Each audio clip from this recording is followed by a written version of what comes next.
Mafia, don या एक सामान्य जनप्रतिनिधि, किस नाम से संबोधित करूं आपको? विशेषाधिकार प्राप्त है मीडिया के बंधुओं को, वो जिसे चाहे जो लक़ब दे दे। हम गंभीर इस सवाल पर रहते हैं कि जनता हमें किस नाम से संबोधित कर रही है। बाकी तो विपक्ष में राजनीति करने वाले लोग और बैकग्राउंड से उनको सपोर्ट करने वाली मीडिया, वो अपने तरफ से तो हमें, हमारी छवि को, हमारी पृष्ठभूमि को हर तरह से धूमिल करने का प्रयास करती रहती है। लेकिन अफसोस है कि उनके मंसूबे मिट्टी में मिल जाते हैं और जनता जिसके दिलों में आज भी मेरे लिए जो मुकाम और स्थान है, वो हर चुनौती के बाद अपने आप में एक प्रमाण पत्र के रूप में सामने आ जाता है। आरोप आप पर भी लगते हैं, आप भी आरोप लगा रहे हैं। लोकसभा का चुनाव सर पर है, भाजपा कह रही है कि उनके पास ओबीसी भी है, दलित भी है, सवर्ण भी है, यहां तक कि यादव और मुस्लिम भी है जो है भाजपा की तरफ जा रहे हैं, और यादव तो राम मंदिर बनने से खुश भी है, भाजपा ये तक कह रही है। फिर ऐसी परिस्थिति में कैसे ये चुनाव लड़ा जाए? अब इसके लिए पुरानी कहावत है देहात में कि एक नाऊ एक बाबू साहब का बाल छीलने के गया दरवाजे पे, तो जब वो लगाया अपना अस्तूरा, तो बाबू साहब ने पूछा कि अरे भाई नाऊ बतावा हमारे सिर में कितना बाल बा। तो उसने कहा बाबू साहब अब तो अगवे आ जाई, घबराई मत, हम अस्तूरा लगा देले बड़ी। तो इस पे बहस करने की क्या फायदा कि कितना ओबीसी उनके साथ में है, कितना यादव, मुसलमान और दूसरे लोग उसके साथ में हैं। पहले अपना बारात का दुल्हा कौन होगा उसका चेहरा तो सामने लाए। अभी तक तो ये स्थिति नहीं बनी कि क्या होगा। तमाम नामों की चर्चा आप ही लोगों के माध्यम से सुनने को मिल रही। मैं तो खुद इंतजार कर रहा हूं। मैं तो समझता हूं कि हमारे साथ जो अत्याचार और अन्याय हुआ है और जिस तरह से हमारे परिवार की छवि को धूमिल करने का प्रयास हुआ है, पूर्वांचल की जनता जानती है कि यह अंसारी परिवार वही परिवार है जिसमें डॉक्टर मुख्तार अहमद अंसारी जैसा वफादार देशभक्त पैदा हुआ था। जब देश गुलाम था, तब 1926-27 में जब देश को स्वतंत्र कराने के लिए संघर्ष चल रहा था, तब उस समय वो इंडियन नेशनल कांग्रेस के प्रेसिडेंट थे। जब वो इंडियन नेशनल कांग्रेस के प्रेसिडेंट थे, तो तमाम वो ताकतें जिन्होंने मुस्लिम लीग बनाकर देश में एक संप्रदाय के आधार पर विभाजन की बुनियाद रखने की कोशिश की थी, डॉक्टर अंसारी के प्रयास से महात्मा गांधी उसके कायल थे कि हिंदू मुस्लिम एकजहती की एक बेमिसाल ताकत पैदा हुई थी। उनका बेहतरीन रोल रहा है देश के स्वतंत्रता संग्राम आंदोलन में।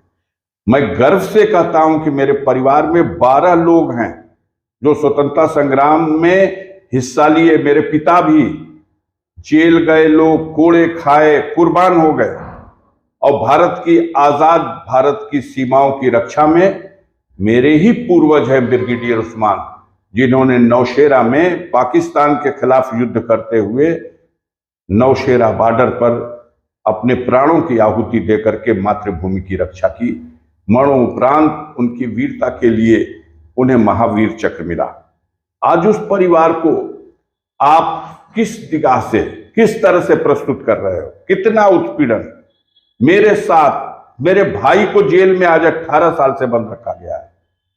मेरे परिवार की महिलाओं को आपने जेल में डाला, बच्चों को आपने जेल में डाला, मुकदमों में फंसाया। आज सारे क्षेत्र की जनता देख रही है कि ये वतन परस्त लोग हैं, ये देशभक्त परिवार है, और इस परिवार का ये हो रहा है। इसके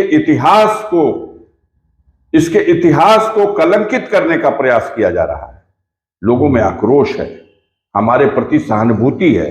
हम गांवों में जाते हैं, हमें मां बहनें बूढ़ी बूढ़ी हाथ में मुट्ठी में आकर के 500 रुपया, 200 रुपया और 100 रुपए के नोट थमा जाती हैं और कहती हैं बाबू तू चुनाव लड़ा है, तोरा खातिर हमर चंदा, हमर दुआ तोरा साथ बा। वोट का सवाल है। ये समझते हैं कि जगह जमीन लूट करके हमने अफजाल को कंगाल कर दिया।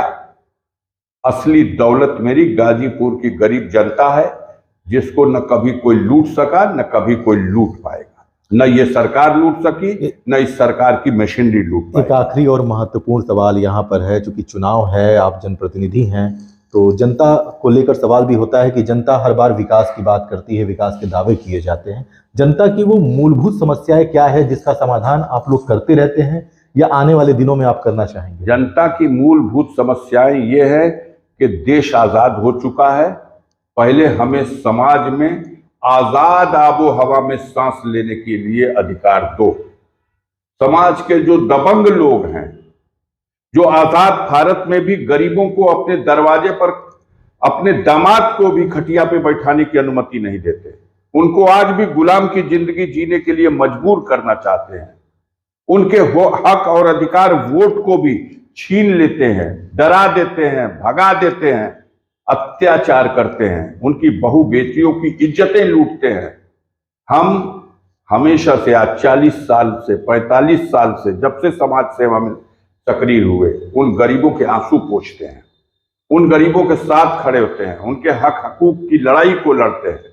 इसलिए हम किरकिरी बने हुए हैं सामंतवादी ताकतों को, इन पूंजीवादी ताकतों से, इन सांप्रदायिक विचारधारा के ताकतों से। और इसलिए भारतीय जनता पार्टी हमारे ऊपर ये हमला कर रही है। उनकी आज सरकार है क्योंकि वो हमसे डरती है। मोदी जी के आंखों के तारा थे मनोज सिन्हा। गाजीपुर में मेरी कौम और जात की आबादी 10% से भी कम है, और ये बनारस के बगल में ये सीट है गाजीपुर की, और मोदी जी 3 बार आए थे सिन्हा जी को जिताने के लिए। उसके बाद गाजीपुर की जनता ने 1.25 लाख वोटों से हराया। जनता की ये समस्या है, इसके साथ साथ जनता की एक मूलभूत समस्या और भी तो है, रोटी कपड़ा मकान। उसकी व्यवस्था बता रहे हैं, रोटी कपड़ा मकान। रोटी कपड़ा मकान के सवाल पर सरकार में बैठे हुए लोगों से ही ये जनता सवाल कर रही है कि आखिर क्या चमत्कार है। अभी पुलिस की भर्ती के नाम पर 48 लाख लोगों ने इम्तहान दिया, नौजवानों ने, और कितना मायूसी हुई है उन्हें। कभी कल्पना कर रहे हैं ये लोग? वो 48 लाख नौजवान जिसने 400 रुपया तो सीधे सीधे सरकार के खाते में दे दिया, और जो खर्च हुआ उसका फॉर्म भरने में 100 रुपया लग गया, जाने आने में उसका 500 रुपया खर्च हो गया, और रिजल्ट 0 कह दिया, पर्चा लीक हो गया। 9 बार पर्चा लीक हो चुका, 9 बार रिजल्ट नहीं आ सका, परीक्षाएं होती रह गई। ऐसी स्थिति में निराश हो चुका है नौजवान, और मान लिया है कि यह सरकार निकम्मी है। जो सरकार एक परीक्षा भी नहीं करा सकती, तो वो सरकार जनता के विकास का क्या करेगी? मूलभूत सुविधाओं में जहां तक सवाल है, हमें चाहिए रोटी का इंतजाम, और वही है रोजी, और वही है रोजगार। हमें चाहिए कपड़ा तन ढकने के लिए, हमें चाहिए रहने के लिए मकान। मोदी जी के राज में जो हो रहा है ना कि मकान बनवा लिया, मैं चुनौती के साथ कहता हूं, कहीं भी चले जाइए, 30%, 25% कमीशन, एडवांस कमीशन लेकर के। अब कितना भ्रष्टाचार है, इससे ज्यादा भ्रष्टाचार आजाद भारत में आज तक कभी नहीं हुआ। इतना भ्रष्टाचार है, जनता खोज रही है और इनको सबक सिखाएगी। ये झूठ बोलने वाले लोग हैं, जिनसे डर रहे हैं विपक्ष की राजनीति करने वाले, उनके ऊपर तमाम तरह के तोहमत, झूठे मुकदमे, झूठा आरोप। और जैसे ही अजीत पवार हमारे प्रधानमंत्री के अनुसार 500 करोड़ का घोटाला किया था, और 5 दिन के बाद वही अजीत पवार आज महाराष्ट्र में सरकार का डिप्टी सीएम बना बैठा है, फाइनेंस मिनिस्टर बना बैठा है। तो जो आ जाएगा साथ में, आप कहते हो माफियाओं के खिलाफ कार्रवाई हो रही है। निर्जेश सिंह माफिया सूची में है, त्रिभुवन सिंह माफिया सूची में है कोई कार्रवाई? उनकी पत्नी हाय हाय चिल्लाता रह गया भाजपा का कैंडिडेट बनारस में, और ब्रजेश सिंह की पत्नी जेल से जिता ली गई। शर्म आनी चाहिए प्रधानमंत्री के निर्वाचन क्षेत्र से। कितने बड़े महंत और संत हैं ब्रजेश सिंह। अब कहा जा रहा गाजीपुर से उनको लड़ा दिया जाएगा। बैकडोर से लाके लड़ा दिया जा रहा है। गाजीपुर की जनता इंतजार करेगी, गाजीपुर की जनता इंतजार कर रही है कि लाए तो भारतीय जनता पार्टी अपना चेहरा। तो भारतीय जनता पार्टी का उम्मीदवार फिलहाल मैदान में नहीं है। वहीं समाजवादी पार्टी के उम्मीदवार और वर्तमान सांसद अफजाल अंसारी ने भारतीय जनता पार्टी पर कई गंभीर आरोप भी लगाए हैं। उन्होंने कहा है कि वह एक ऐसे परिवार से हैं जो स्वतंत्रता सेनानी रहा है, उन पर माफिया का टैग लगाकर उन्हें बदनाम किया गया, उनके पूरे परिवार को परेशान किया गया। जनता उनके साथ है। देखने वाली बात होगी कि जनता कितना इनका साथ देती है। तब तक के लिए धन्यवाद।